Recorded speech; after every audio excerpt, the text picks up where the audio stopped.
in her book and in this last debate, she talked about getting the approval or the support or the mentoring of Henry Kissinger. Now, I find it rather amazing because I happen to believe that Henry Kissinger was one of the most destructive secretaries of state in the modern history of this country. I am proud to say that Henry Kissinger is not my friend. I will not take advice from Henry Kissinger. And in fact, Kissinger's actions in Cambodia, when the United States bombed that country, overthrew Prince Sihanouk, created the instability for Pol Pot and the Khmer Rouge to come in, who then butchered some 3 million innocent people, one of the worst genocides in the history of the world. So count me in as somebody who will not be listening to Henry Kissinger. This tense exchange between Senator Bernie Sanders and Secretary Hillary Clinton received a fair amount of media attention during the 2016 Democratic primaries. Sanders denounced former Secretary of State Henry Kissinger for his actions in Cambodia, in stark contrast to the traditional view of Kissinger as an American hero, patriot, and diplomat emeritus. In 1970, Kissinger opened back channels between the United States and China, ultimately resulting in the establishment of formal diplomatic relations in 1972. The left praised Kissinger for his surprising diplomacy with a communist state during the Cold War, and the right praised him for achieving his secondary goal, driving a wedge between China and the Soviet Union, diminishing the latter's attempts to further its influence in Asia. Kissinger's outreach to China was, in fact, in service of capitalism. Due to this Cold War diplomacy and other affairs throughout his career, Kissinger gained a lifelong status as an advisor to future presidents. Kissinger urged President Bill Clinton to focus on NAFTA instead of healthcare. Kissinger was a secret consultant to the George W. Bush administration, once urging the expansion of the war on terror.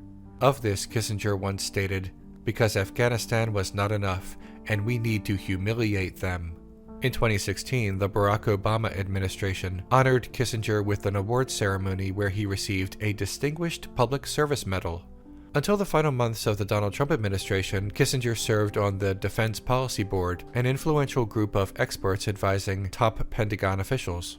Kissinger, 98 years old, has only now disappeared into the background and has no more influence on United States foreign policy, as far as we know. The traditional view of Kissinger has been held together through normalization of his presence and advice throughout the presidential administrations. Speaking ill of Kissinger comes from the media, from fact-checkers, from firebrand politicians with nothing to lose, but never from the top. It is well understood, but never openly acknowledged by the president, that Henry Kissinger is a war criminal. While United States foreign policy has been responsible for a tremendous amount of suffering and clandestine crimes over the past century, even without Kissinger's direct involvement, his contributions to this suffering are staggering in amount and scale. According to an estimate by The Nation, though an exact number may never be known, approximately 3 to 4 million deaths can be attributed to Kissinger's actions. When confronted with these colossal figures, several questions come to mind. What did Kissinger do to cause this much damage? And decades later, with irrefutable evidence now collected, why won't anyone do anything about it? Why are American politicians with blood on their hands never tried as war criminals in international courts? Henry Kissinger had reason to be paranoid, trauma that contributed to his cynical view of the truth and of humanity, and a career built upon the necessity of suspicion. In 1938, when Kissinger was only 15, he and his family fled Germany to escape persecution. In 1943, Kissinger, like so many other young men of that era, was drafted by the United States to fight in World War II. His knowledge of Germany and his academic studies up to that point allowed him to join military intelligence. He was charged with identifying, arresting, and interrogating German officers, as well as securing confidential informants. According to Greg Grandin, author of Kissinger's Shadow, the tension between fact and truth was not an abstract question for Kissinger. It was the stuff of life and death. In 1955, Kissinger joined the National Security Council's Operations Coordinating Board.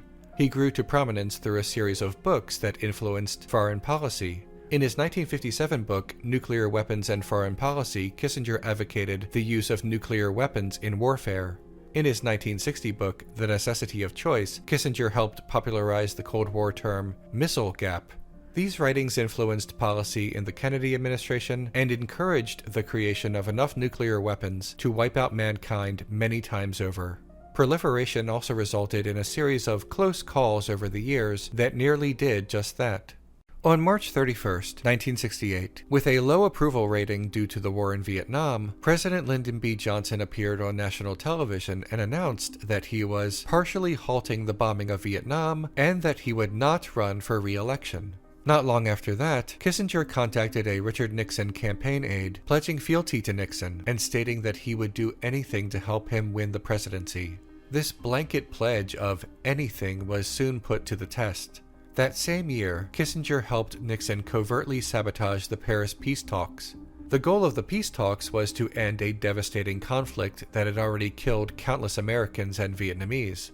The goal of Kissinger and Nixon was to prevent Hubert Humphrey and the Democratic Party from ending an unpopular war ahead of an election. Nixon, through Kissinger, privately assured the South Vietnamese that an incoming Republican administration would offer them a better deal than the Democrats. By sabotaging the peace talks, Kissinger was able to sabotage Humphrey's electoral strategy as well. The North Vietnamese wanted the war to end, but every time the North side came close to an agreement, the US-backed South Vietnamese suddenly increased their own demands, making peace impossible. The South Vietnamese withdrew from the talks on the eve of the election. President Johnson learned of this because the CIA had bugged the Office of the South Vietnamese President and the FBI had bugged the South Vietnamese Embassy. CIA recordings and phone calls confirmed this long-suspected rumor. And they oughtn't to be doing this. This is treason. I know this, that they're contacting a foreign power in the middle of a war. After speaking to that Republican, Johnson called Nixon and confronted him about this treasonous act, but was unwilling to go public as it would reveal how he learned of it in the first place.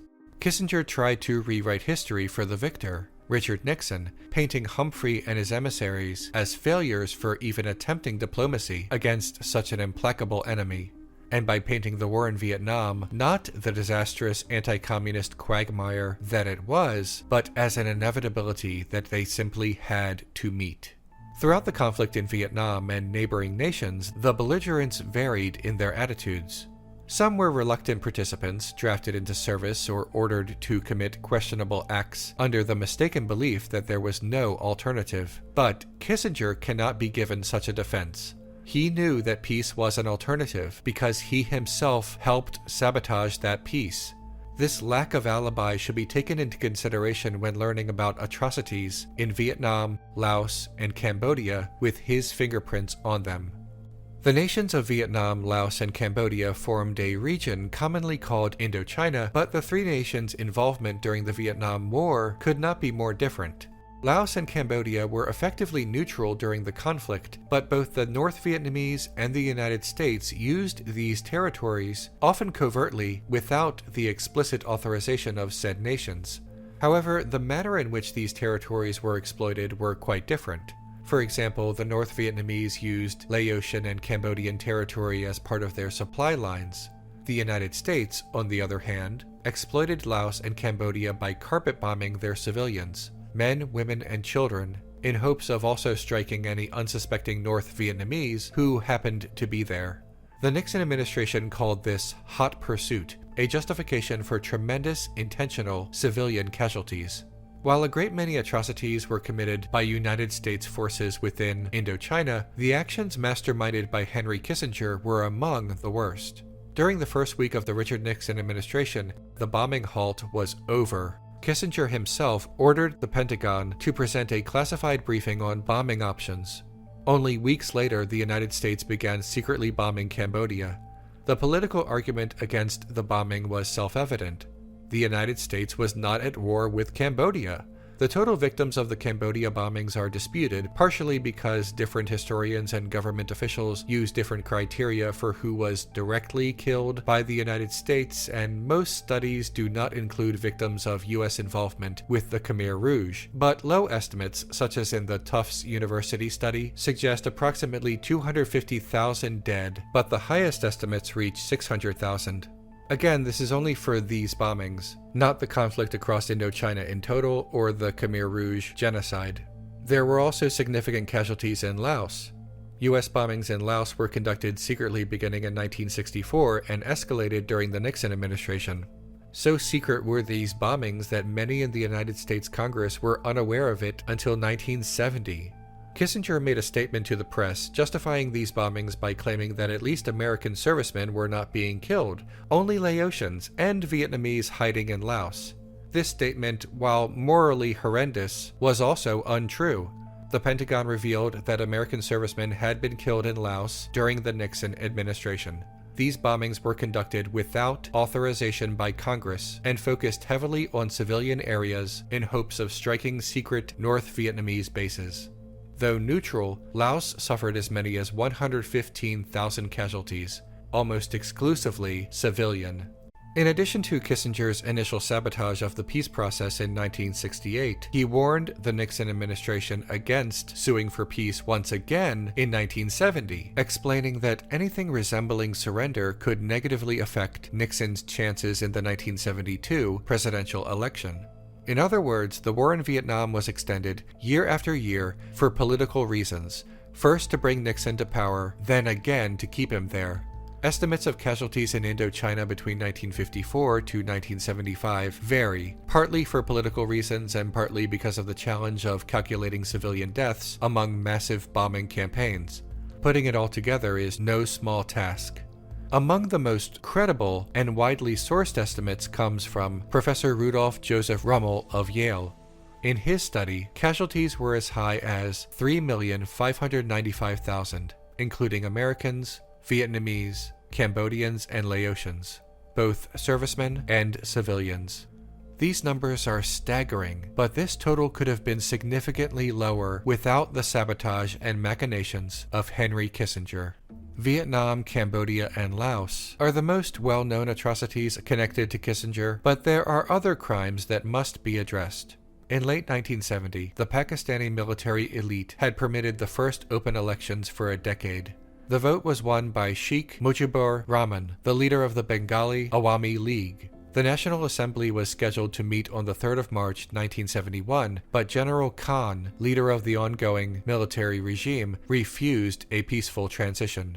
On March 25th, the Pakistani army struck at the Bengali capital of Dhaka and massacred Rahman's supporters. Kissinger, believing General Khan would be more supportive of United States economic interests than Rahman, sent military aid to assist in the genocide.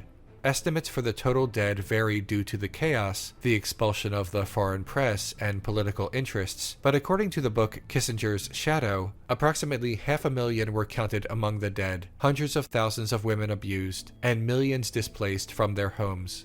Allegedly, Nixon privately had concerns that the slaughter was comparable to the Holocaust, but Kissinger told him not to worry. In 1974, East Timor formed a post-colonial leftist government. The movement was known as the Front for the Liberation of East Timor. Under the pretext of anti-communism, East Timor's neighbor, Indonesia, invaded in an obvious power grab in 1975. Immediately before the invasion, Henry Kissinger, then Secretary of State under President Gerald Ford, met with the leaders of Indonesia. The United States supplied Indonesia with the necessary military equipment for the invasion, in hopes of expelling the East Timor government and massacring a population that was not friendly to U.S. economic interests. Civilian deaths during this invasion were enormous. The United Nations concluded that the number of East Timorese who died from combat or famine during the occupation could be as high as 202,000. Approximately one-third of their entire population. These incidents and massacres are only a sampling of United States war crimes in which Henry Kissinger was involved. He and Nixon plotted to overthrow Chilean President Salvador Allende. The list goes on and on. Nearly everything stated about Kissinger's involvement in Cambodia, his role in extending the Vietnam War by sabotaging the peace talks, and other crimes are widely known, mostly through first-hand accounts, declassified documents, audio from the CIA and FBI, investigative journalism, and decades of research. The facts are no longer in dispute, only perspective. war hawks excuse the most indefensible actions, and Kissinger is put on a pedestal for his role rather than put on trial for war crimes. Why is that? War crimes are military violations of international law and international treaties, such as the Geneva Conventions. War crimes are most commonly defined by actions like intentional slaughter of innocents and torture. So, given the mountain of evidence, countless civilian deaths, and decades of unaccountable war crimes, why hasn't Henry Kissinger been charged through some international court, or extradited to a nation that he victimized? For that matter, why haven't so many other war criminals living in the United States been tried? International prosecution of Henry Kissinger for war crimes requires a power dynamic which does not exist. The United States is a permanent Security Council member of the United Nations, granting them significant control over global politics, particularly as it pertains to war. The U.S. has military bases all over the world. The U.S. owns a considerable amount of the world's wealth and therefore has controlling interests in a great many trade deals. The U.S. has significant sway over the International Monetary Fund and World Bank. In short, the United States of America is simply not on equal footing with the rest of the world. If, say, Laos wanted to extradite Henry Kissinger, with what could Laos threaten the United States? War? Trade? Allies? If, say, a number of powerful nations pressured the United States to extradite a war criminal, what could they actually do if the U.S. says no? Cut off trade? That would significantly damage the economies of these hypothetical powerful nations. Go to war? That probably would not end well for them, and frankly, it would not be proportional to punishing one man. There is simply no mechanism in which other nations can pressure the United States to do something it does not want to do. Maybe on paper, sure, treaties exist, but not in reality. So, why does the United States want to protect its war criminals anyway? What does the United States gain by allowing Henry Kissinger and so many others to be safe and comfortable? Put simply, allowing Kissinger to be tried in an international court or allowing him to be extradited would not suit U.S. interests. If Kissinger were tried, the details of the trial would be embarrassing to the United States, and if Kissinger were convicted, it would open the door for future war crimes trials. It would prevent the United States from pursuing its policy of military interventionism that has, for a long time, furthered its ultimate goal of global supremacy. If Kissinger were convicted, who would be next? Former President George W. Bush? Perhaps every living president, for that matter? In order to maintain its global economic goals, the United States would sooner withdraw from an international treaty than help convict its war criminals. And it has.